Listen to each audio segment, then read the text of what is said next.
The EP Podcast. Heard everywhere podcasts can be found, and always at theeppodcast.com.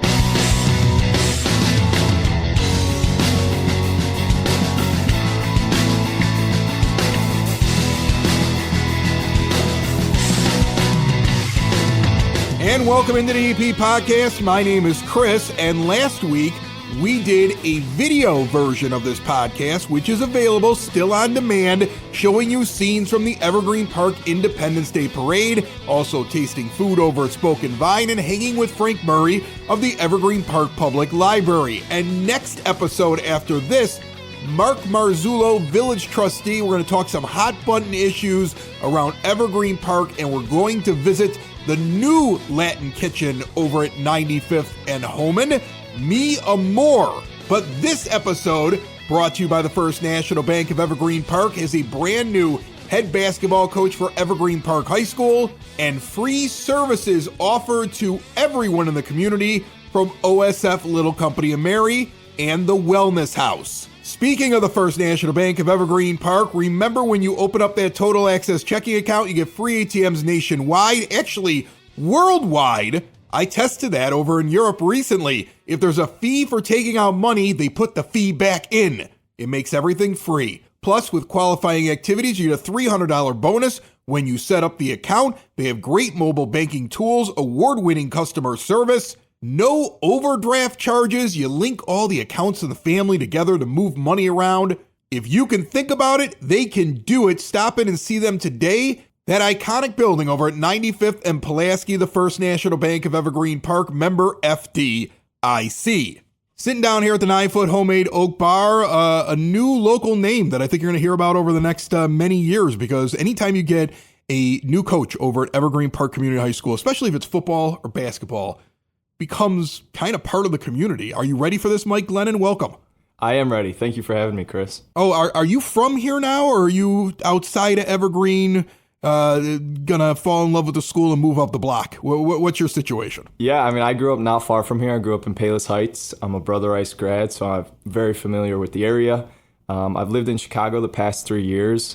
I've been commuting back and forth, coaching basketball on the south side for the last 4.5, probably 5 years. So very familiar with the area. Very familiar with Evergreen Park, and very excited to be part of the community. Yeah, your predecessor, Jim Sexton, he went to school with me at Rice, so he was a Rice alum too. What's with Rice alums coaching Evergreen Park basketball? I think it's kind of funny. Okay, and so we went to school with each other. He's moved on. The job opens up, and this is your first head coaching job. Am I right about this? Correct. All right. So where were you beforehand? Yeah, so I did a couple stints. I went to Brother Rice to start out of college. I was the director of marketing there for a couple of years. My former coach, Coach Frazier, was there. He asked if I wanted to be a part of the freshman program. So I was lucky enough to be on the B team for 2 years with Coach Clutch, who's been there forever. Learned a lot from him over 2 years. There was a spot opened up on varsity with Frazier, and I asked him for it. Things worked out. I got a spot on varsity. Frazier had left, unfortunately, but I was able to work my way in with Coach Stamus. And we had a great first year there. We made a regional run. We beat St. Rita in the sectional. Lost to Kenwood, unfortunately, in the sectional championship, but it was a great season. That was just a couple years ago, right? A couple years ago. I was at that game? Yeah. Very, very intense game. We lost our best player in the first 30 seconds. But look, the guys competed. It was a hell of a run for us. And I'll remember that one forever. Moved on from Brother Rice, landed at Mount Carmel with Coach Seagroves, who welcomed me in. Different environment from me. Obviously, being a Rice guy, being at Rice, everything felt normal, felt like home. But landed at Mount Carmel and really kind of found a groove there. Lucky enough to actually go to the state finals that year. We made a great run, first time in a long time for Mount Carmel. Unfortunately, lost in the finals to DePaul Prep, but another great season. Great chance for me as a young coach to learn from, Coach Frazier, Coach Stamus, and Coach Seagroves in a close 3 years. I took last year off because I also run a program called Mike Glennon Basketball, which is skills training. We run camps, group sessions, and then we have our spring basketball team. So I was able to focus on that this spring. And then when these jobs opened up, I went for it, and everything worked out. Yeah, I mean, it sounds like you're a basketball guy. That's the thing. If you're going to have a guy come in and head coach a program, any program, he's got to be he's got to be into that sport so much that it sounds ridiculous, the amount of time that he puts into it. It sounds like you put an awful lot of time into basketball. So now you get your first head coaching stint. And I find it interesting that your assistant coaching is all in the Catholic League. And I know that they're not supposed to be recruiting, but come on, we all know how this works. All of a sudden, the guy suddenly decides to move from like Lockport to the South Side so he could go play for one of the high school teams. I mean, you see it all the time, right? So on one hand, they bring in, and I'm sure you've learned how they do it, how they craft their teams. This is very different.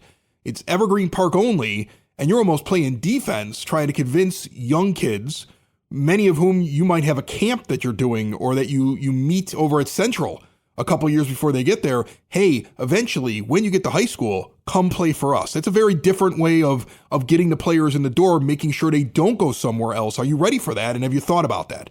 Yeah, no, I'm definitely ready for it. It will be a little bit of a learning curve for me, but the administration has, supported me over this last month, and I've learned a lot within the last month. I've gotten to lean on Coach Shimko, who's the girls basketball coach.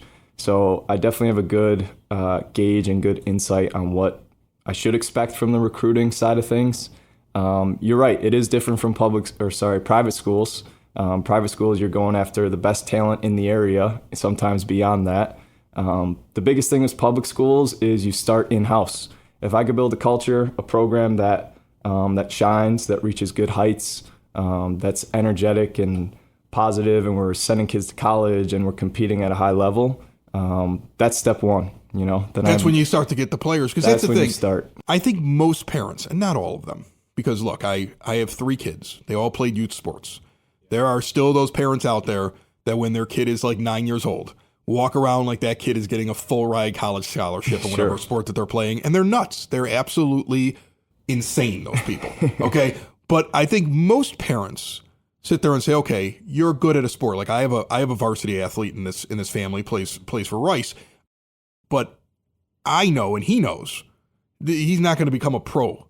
And he probably isn't even going to play in college. And he isn't even sure if he wants to, because he wants to concentrate on his studies. Sure. So the idea of, and you mention it, good program, doing the right things, playing the right way, but also making sure that we're not just focusing on just basketball, because what we're trying to do is make a well-rounded person that moves on to college and gets into the school that they want to go to or excels after they leave the high school. Sounds like that's a focus for you. 100%. If you ask our guys, we actually just wrapped up our contact days. So the month of June, we get together with the guys, sophomores, juniors, and seniors.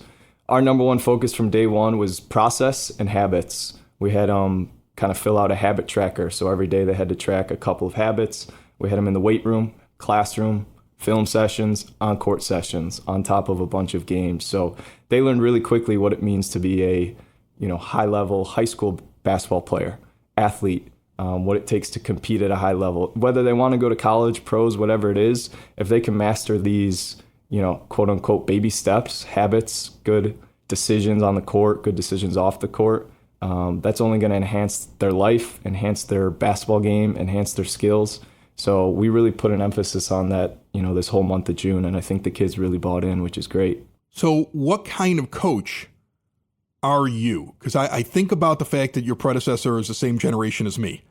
You are not the same generation as me, okay? Sure. You're young, okay? Yeah. I wish I could go back 20-some years and get to do it all over again. I'd make a lot of different choices, okay? So I can't imagine somebody from your generation is the walk out there, bark, scream, blow a whistle, and make everybody run laps guy, but maybe you are. Like, what is your coaching style? Because, I mean, right now you're kind of finding it after a few years of being an assistant.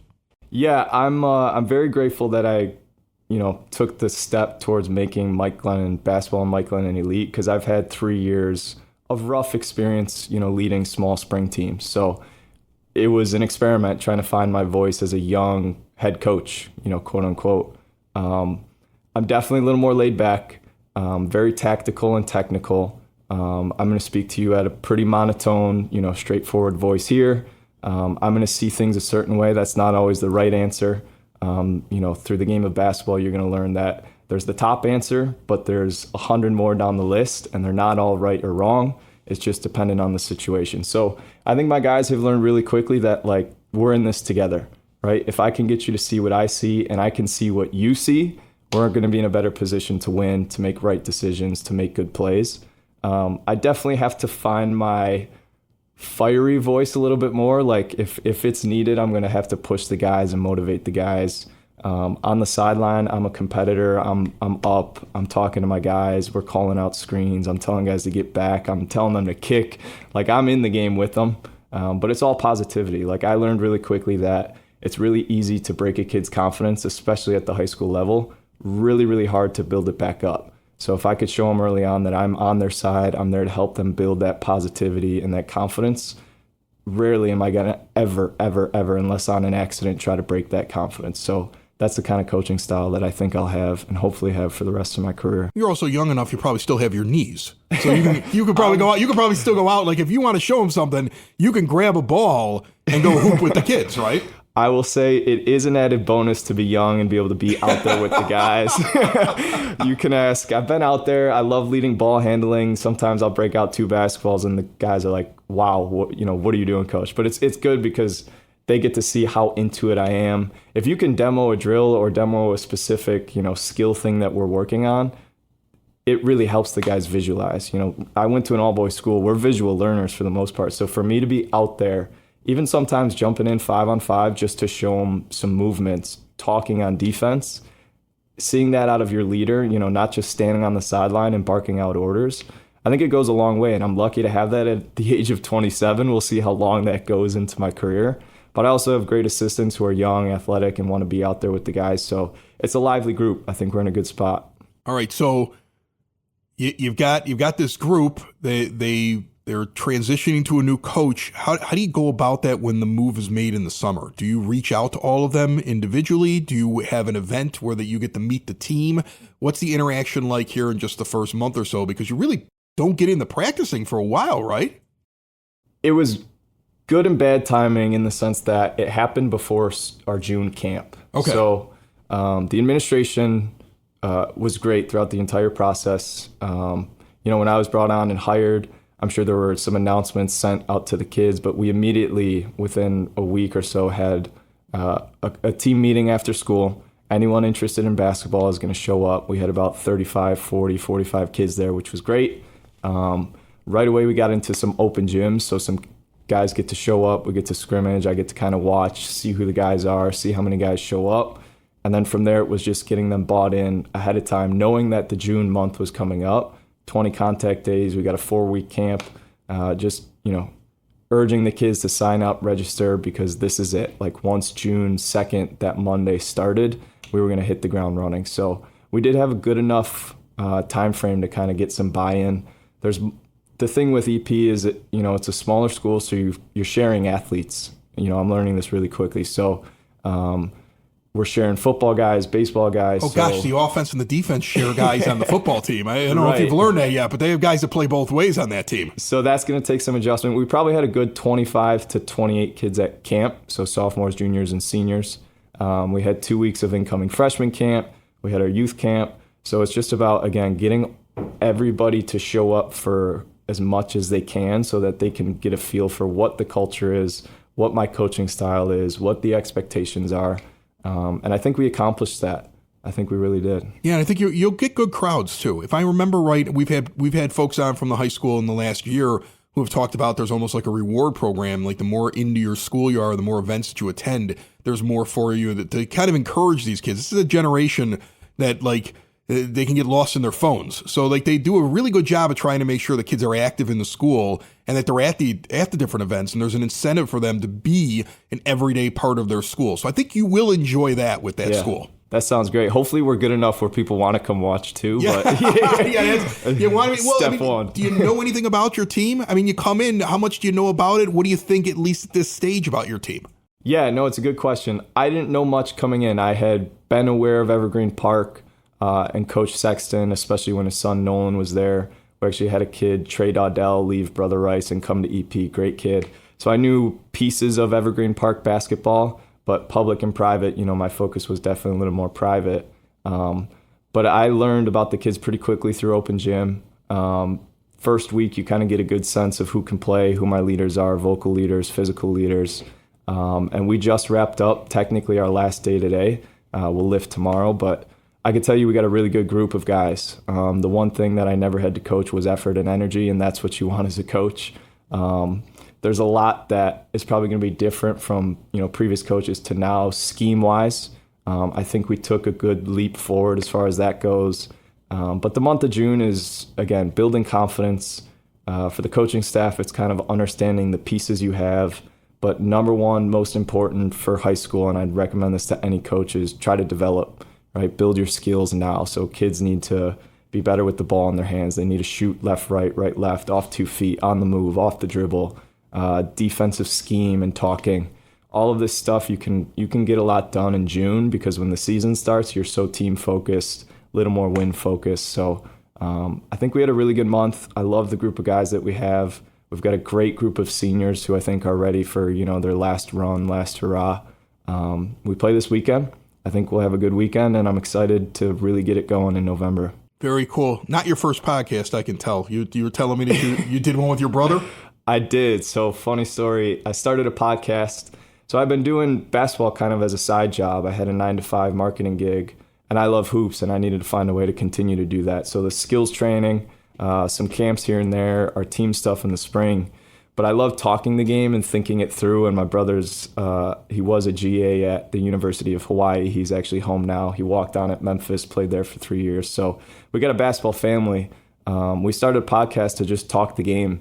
And I think if you listen back to my first episode, the reason I started it was to, one, learn more, learn as much as I can, talk to some people I've worked with, and better understand the game so that when I get my head coaching job, I'm more prepared.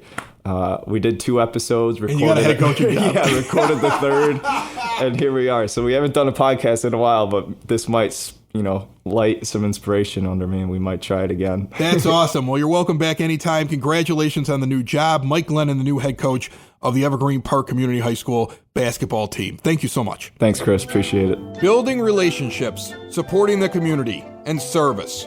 These are the things that Country Financial stands for. They're more than just an office you may pass by as you drive through Evergreen Park. They're neighbors who lend a helping hand and support the fabric of your community, including charitable organizations, sports, financial education, and civic organizations. And since Country is already your neighbor, they want to get together and chat. Call your local Country Financial representative, Mike Thauer, today at 708-425-1559 to talk about the things that are important to you and how he can help you protect them.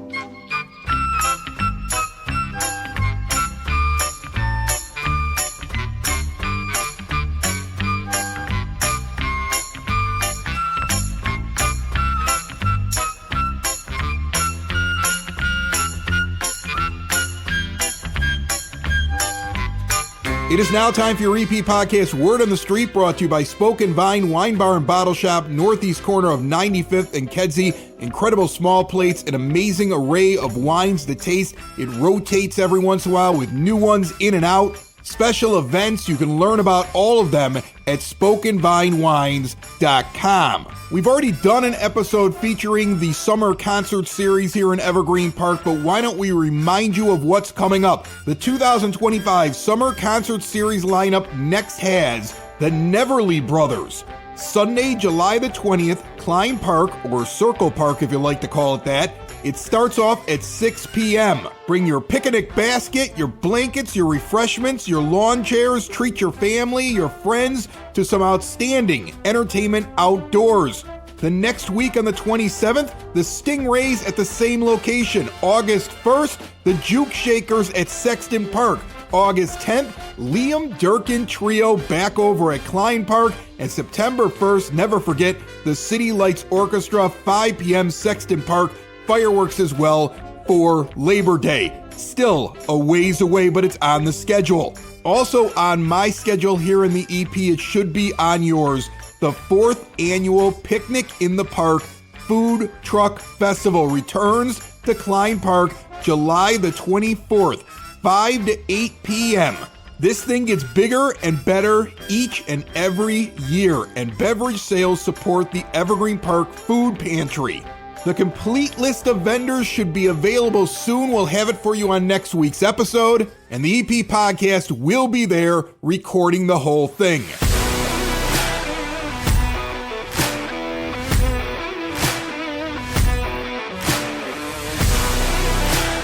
when you walked in the door, Colleen Havishire, I was not sure, like, I just, like, you were so excited to be down here again.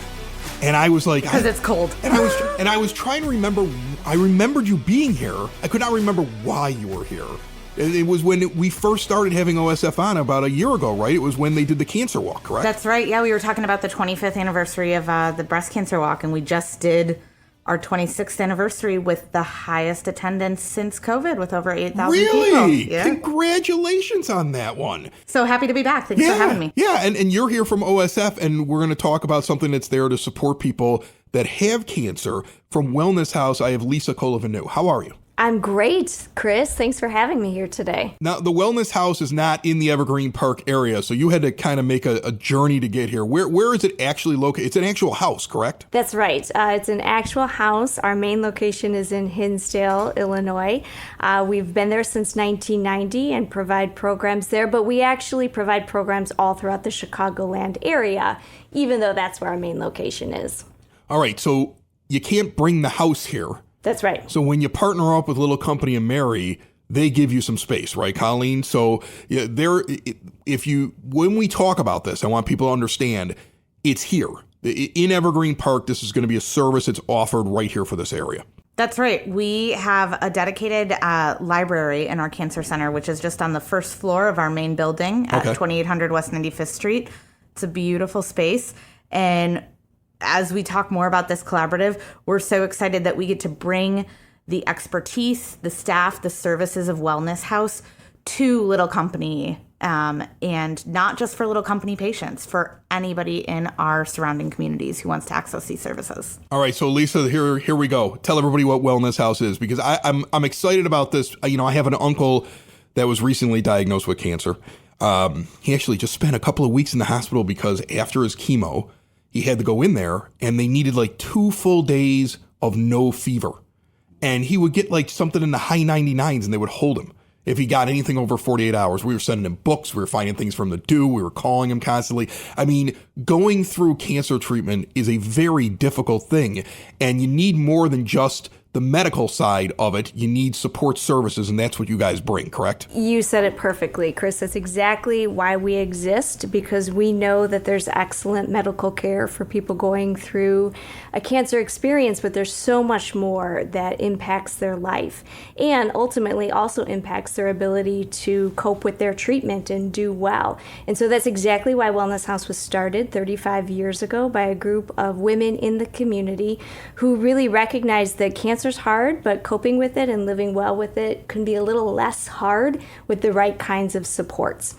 So we started as a nonprofit organization, and since the very first days have been solely focused on supporting anyone who's impacted by cancer. So that's someone who could be diagnosed, it could be a family member, a close friend or caregiver, and even someone who's lost someone due to cancer.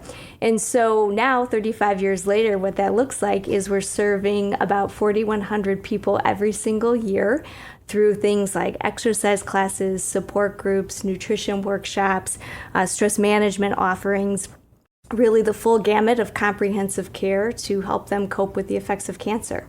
And I think what's also really important is since day one, we've never charged anybody for any of the programs that we provide. Yeah, this is really interesting. And Colleen, back me up on this one. OSF is bringing Wellness House into the area essentially by giving them the space. And of course, it's going to support people that are going through something at OSF, but you don't have to actually be in treatment at Little Company of Mary. You mentioned some of the people that can seek help. I mean, we're talking about people that may have already even lost somebody. It's free, and it's not necessarily you have to be a patient over at Little Company, which is, I mean, to me, when I hear that, I go, well, then why are they doing it? You just always just feel like something as big as OSF, Little Company of Mary, would be like, all right, well, we're going to offer services, but we're just taking care of our people. Why is it so important to bring in something like Wellness House that not only benefits those getting care with you, but benefits anybody that needs the help? Yeah, and it just goes back to the roots of the Sisters of Little Company, right? When Little Company was founded in 1930, it was taking care. It was the commitment that the sisters made to take care of the sick and the poor and those in the most need. And, Little Company was always known for being that staple in the community. And everybody had to pivot and transition during COVID and the pandemic. And as we, partnered with OSF, we really found that mission to really be at our core who we are again. And this is about us diving back into that mission, right? And so we're here to serve the community. We're here to be a part of the community. And this is intended to open our doors for those services. We know that when our community does better, everybody does better. And we also know that, sure, we could start these groups, we could do all of this, but why reinvent the wheel when we can continue to partner with experts like Wellness House and bring their services here?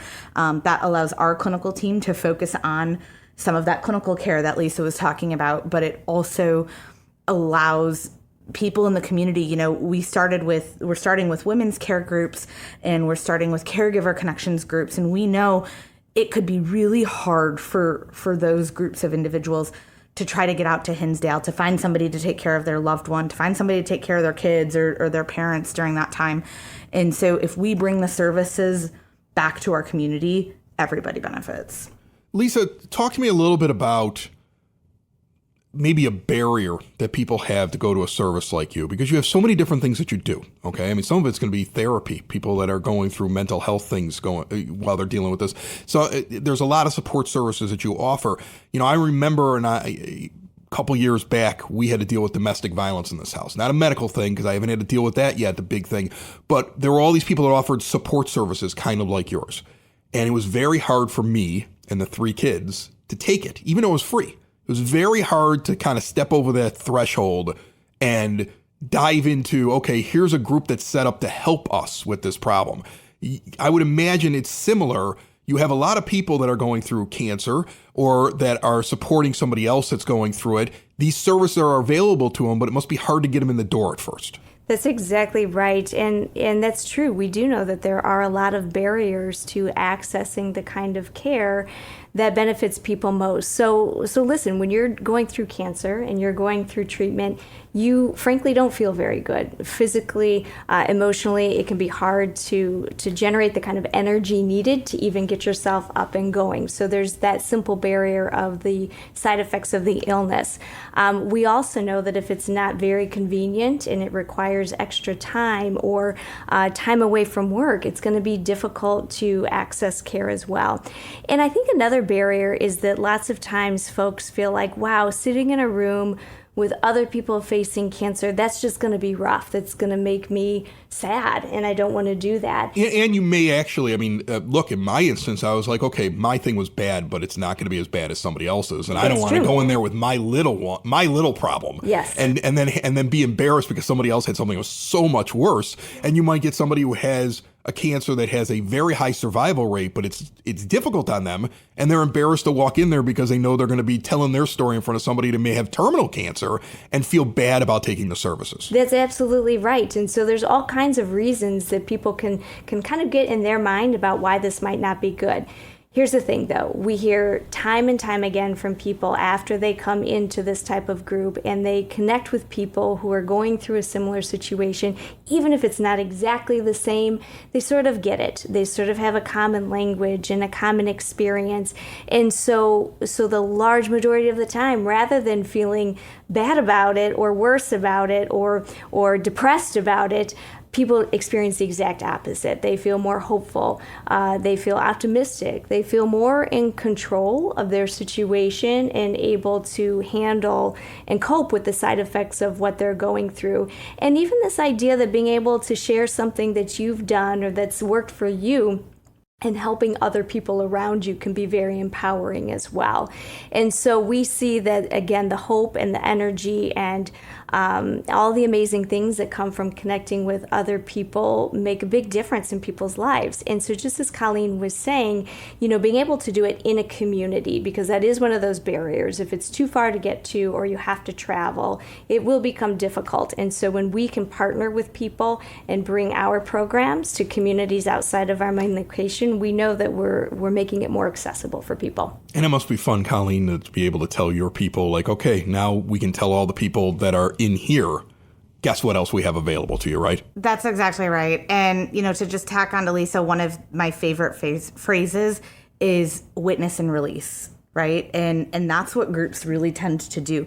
They allow people an opportunity to witness and acknowledge the struggle, just the naming of all of the components that go into cancer care. And once that happens, they can release that burden, and you can really see healing start to happen. And it's so transformative when, as a professional, you're able to watch that. And when you see people finally lean into those services, all it takes is having, one good experience at a support group, to try to push even family members to say, hey, I think you'd get a lot of benefit out of coming to this. But two, to say, well, maybe I could try something else. Maybe I could go to this nutrition class, or maybe I could, join this online group. It opens the whole floodgates for so much more that's out there that's intended to really complement the tough clinical pathway that so many people are on. All right, so if somebody's interested in this, and this is the EP podcast, so I know Wellness House is everywhere, but is it easier for them to go to OSF Little Company and Mary to set this up? How would you both find this to be the best way to reach out and learn about these services? Yeah, I think there's two pathways, right? Okay. So currently, the Wellness House and Little Company Collaborative, we are offering a monthly support group. It's a women's cancer connection group, as well as a caregiver connection group. They're held the third Tuesday of every month, I believe. I'm counting that through on my fingers. And they're right after each other. So the women's group is at 4:00 to 5:15. The caregiver group is at 5:30 to 6:45. We've got, if you go on Wellness House's website, you can actually just sign up right from their website. I would say for all of these services, and if you're interested in just trying something locally and you fit into these pockets, certainly the doors are open at Little Company if you're a Little Company patient or not, to come and try out these support groups. But the nice part about having this on the Wellness House website is it allows you to see the broad array of programs and because it sounds like they got a lot more than just those programs over at Wellness House. That's exactly right. We've got about 520 different groups and classes every month that people can engage in. Wow, how do you have time to come on this podcast? You're running a lot over there, Lisa. You know what I'm going to tell you? I say this a lot. When really good people come together for a good reason, some pretty amazing things can happen. And so we are blessed to have just phenomenal staff and volunteers who care so much about this work, and then to have amazing partners in the community like Colleen and OSF. And so when you bring these good ideas and energy together, the work is really pretty easy, to be honest. And then when you get to see the benefits that it provides for people, it just keeps us going. So it's exciting. What's your website? Wellnesshouse.org. Wellnesshouse.org. So That's you can right. get all the programs through there. You can go to Little Company of Mary if you want to look at what they have specifically. One more question, though, for you before we're done. There might be somebody here who doesn't need these services but thinks this is a great idea. You're offering something for free.